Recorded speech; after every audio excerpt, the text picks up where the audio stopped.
strange in your neighborhood. Who you gonna call? That's right, 1986. Now, I'm dating myself. I was just out of high school. That movie came out, Ghostbusters, and Who You Gonna Call became a worldwide sensation. You're probably too young to remember that. I'm not.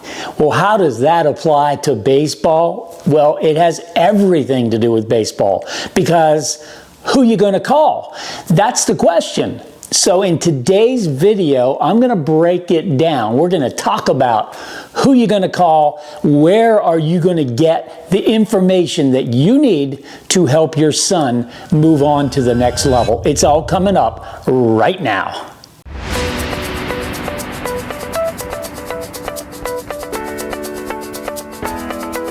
And now the most trusted name in all of youth sports, here's Coach Mark.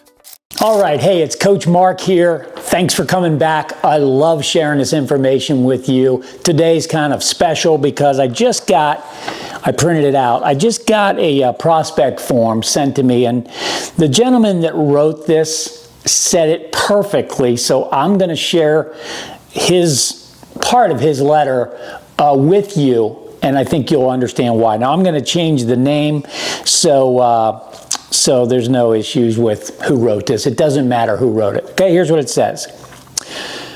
Tommy has indicated an interest in playing Division I baseball and even professionally. We want to be realistic about the challenges he faces, but want to allow him to pursue his passion. I don't have the experience. Listen to that. I don't have the experience to guide him and don't know who to trust to act on his best interest. Man, this is so well written. Everyone has a different opinion. Play with this organization, go to this camp, that school. We have been trying to be discerning without placing undue pressure, expectations, or even overspending, but we just want the best for our son. Wow. That almost makes me cry. That's why I do what I do. That's why I'm a professional consultant for young athletes and their parents. Because who you going to call? Okay? This gentleman's reaching out. He's very wise. It's harder than ever for these young athletes. There's so many things coming at them. And then for the parents, the overwhelming, daunting task of helping their son when, as he put, he doesn't have the experience. He doesn't have the knowledge. Wow, it's overwhelming. But I've got good news for you. When you ask the question, who you going to call? The answer is there are people out there. I'm one of them. I'm just one of them. There's many others. So this isn't a self-promotion for me today. It's a promotion for get help. Please get help. Now, let me clarify when I say get help. Let me tell you what some of the things not to do. Okay, so the first thing is, please, please, please don't go out on Facebook and say, like I read every single day, my son is 16 years old and wants to play Division I baseball. We're trying to figure out what the best thing to do is.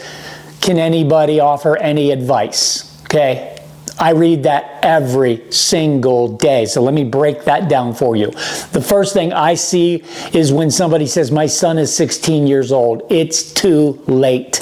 I'm sorry to tell you, it's too late for 99.9% of the kids. Here's why. We are talking about an extremely competitive situation here. The stats are incredibly stacked against you for playing any level of college baseball, not just Division I. In fact, look at this chart right here, and I want to point some things out to you about this chart. Okay, so the first thing I want to point out is the number of high school athletes we're talking about here in the top right-hand corner, 455,300, okay? A lot of athletes. Now look at this. The next line down, senior athletes, it's only 130,100. What's that tell you?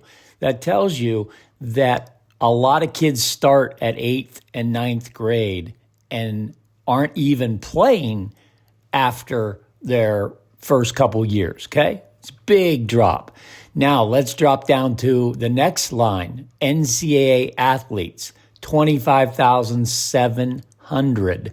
Just to give you an idea of what percentage that is, it's all the way down here to high school to NCAA. That's 5.6% of all these baseball players getting to play any level of baseball in college, okay? So you can see here that these numbers are sobering, okay? They're very, very small percentages of kids that are getting to play after high school. So the goal here is to be in this 5.6% of the population of baseball players. There are very, very specific things that people do to make sure they're in the 5.6%, while everybody else just kind of wings it and they end up on the wrong side of that equation. Okay, so you get the point. The odds are severely stacked against you. So you're already trying to do something very, very difficult to do, but to go out on Facebook at 16 years old and ask people, random people you don't even know. You have no idea what their background is, their experience level, their anything about them, but we're going to get their opinion. I mean, just think about it. You wouldn't do that in other areas. Hey, everybody, I have $100,000 I need to invest. Please tell me what you would do with it. Okay, you would have people saying, go to the casinos. You'd have people say, buy stocks. You'd have other people say, buy real estate. You'd have other people say, put it in a box and bury it. You see what I'm saying? There's so many opinions out there. The more opinions you get, the more overwhelmed you get. Okay, so asking that question, what should I do with my son, to people on Facebook is not the way to go, especially when he's 16 years old. Now, let me give you a question you should ask, and I'm going to address this to parents of 9-year-olds, 10-year-olds, 11-year-olds, 12, 13. If you're getting into 14, you're getting into the danger zone, okay? Because you're going to run out of time to do all the things you need to do necessary to get to the next level. Here's the question you should be asking. Yeah, who are you going to call? Okay, who are we going to trust with information in our son? That's a really good question. But here's the ultimate question. What should we be doing now as a 10-year-old, 11-year-old, a 13-year-old to prepare our son for playing college or professional baseball? What are the most important things that we should be doing now? That is a question that I almost never hear anybody ask. I hear people asking questions like, where should we get batting lessons, pitching lessons? How hard does he have to throw to play Division I baseball? How big should he be? Height, weight? What camps should he go to? What showcases should he go to? Those are all the questions that people are asking. They're the wrong questions, because you can do all of that. And if you forget the most important thing, which is individual development and guidance, what should you be doing to prepare him? Like that question, if you omit that, you can go to all the showcases, camps, play on the top travel programs, the big organizations, get all the garb, get all the equipment, spend thousands and thousands and thousands of dollars on hotels and travel and plane tickets and tournaments and travel baseball fees. Do you get the point? You can do all of that. And you forgot to ask the most important question when he was 9, 10, 11, 12. What should we be doing to prepare him for the next level? Okay, now I'm going to answer that question for you today. The first question is, who are you going to call? Okay, so the first answer is you need to find somebody or an entity that you 100% feel like you can trust. Now, I would love to talk to you about the Ambassadors Group, because we have quite the impressive resume. I'm not bragging, but I'm just saying it's hard to find a group of people that have more success and more organization experience than we do, okay? I'm not saying there's not somebody else out there, but I'm just saying we would be a good one to at least talk to about what to do with your son. So that option is on the table.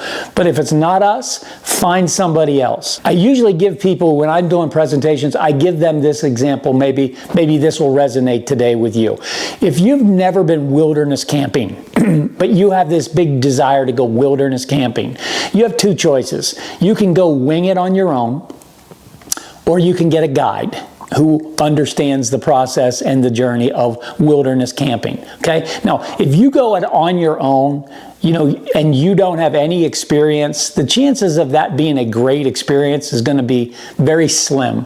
In fact, people that go do things on their own, like whitewater rafting, never did it before, I'm just going to get in a kayak, I think I can do it, they die, okay? They go out and camp in a grizzly bear haven, okay? They die, okay? They walk through an area that's loaded with rattlesnakes. They die. And I'm not trying to be over dramatic, but when we're talking about your son and his career, why would you want to go wing it in a wilderness of lots of perils? Doesn't make any sense to me at all, okay? So now the guide side of things means you're reaching out, who you're going to call, you're reaching out to get help, and you're going to trust somebody with something very, very important, your son's career, okay? But if you were going to go on a guided wilderness trip, here's what the guide would say: hey, we're not going to camp over there because there's a mama grizzly and 3 cubs over there. We ain't going near them, okay? And by the way, this trail goes around a bend and it goes right into a rattlesnake den. We're not going to go there either, okay? And over there, there's a cliff with a mudslide. We're going to stay away from that as well. You get the point? I'm going to guide you out of harm's way. Okay, that's what a good guide does. There's safety in that. There's security in that. Okay, so again, this is not meant to be a selfish plug for the ambassadors group, but it is what we do. We guide families through the wilderness, the journey, and we love it because we have a lot of success helping them do it. But regardless, find somebody you can trust. Let me switch gears for a second and just say this, and I'm going to ruffle some feathers.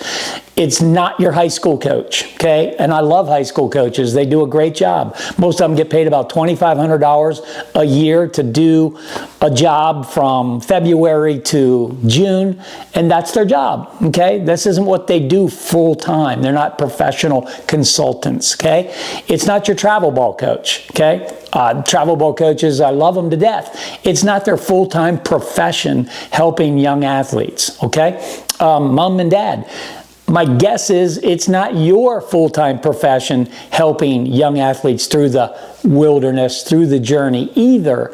So what I'm saying is, don't mistake people who are in the baseball world for professional guides through the journey. I'm not saying they can't share some information and help along the way. They serve a purpose, an important purpose. But I'm talking about somebody who their entire job is to guide you through the wilderness, start to finish. That's a whole different level of commitment and knowledge and experience and communication, all that wrapped up. And in closing, let me just say this, because this is really important too. Too many people are just focused on getting a scholarship, okay? They hire a recruiting service, okay? The recruiting service says, we've helped so many people get on to the next level. That's great, okay? I personally don't think that's the end-all, be-all. Getting a scholarship is part of the journey, but let me tell you what's more important. Okay, number one, when you get there, playing, actually having a great career in college. You know, the transfer portal is full of kids that got there and couldn't stay there, okay? So just getting there isn't enough. Getting there, staying there, flourishing there, graduating there, that's part of the goal. But that's not even the big picture either. Are you ready for the big picture? The big picture is developing an amazing young man. That's the big picture. That means we're talking about commitment. We're talking about integrity. We're talking about discipline. We're talking about respect. We're talking about goal setting. We're talking about communication skills. We're talking about community outreach. You get the point?